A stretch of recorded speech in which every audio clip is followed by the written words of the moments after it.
গত কয়েক বছরে বাংলাদেশের পেস ইউনিট অনেক উন্নত হয়েছে, আর সেই পেস ইউনিটের নতুন সংযোজন নাহিদ রানা। অভিষেক হওয়ার পর থেকেই আগ্রহের কেন্দ্রবিন্দুতে আছেন নাহিদ। এবার আইসিসি এর বড় মঞ্চে মন জয় করে নিয়েছেন কোটি ভক্তদের। নিউজিল্যান্ডের বিপক্ষে ম্যাচ হারলেও পুরো ম্যাচে গতির ঝড় তুলেছিলেন নাহিদ রানা। ভারতীয়দের কাছে আগ্রহ বেড়েছে তার জন্য। দেশটির সাবেক অলরাউন্ডার ক্রিকেটার ইরফান পাঠান তাকে আগামীর সেরা তারকা বলেছেন।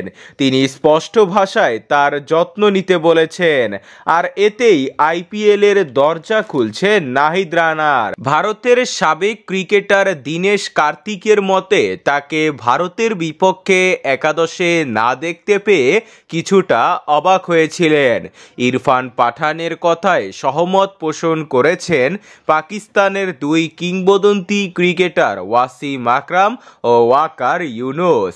তারাও নাহিদ রানার যত্ন নিতে বলেছেন। আইপিএল এর দরজা খুলতে পারে নাহিদ রানার জন্য।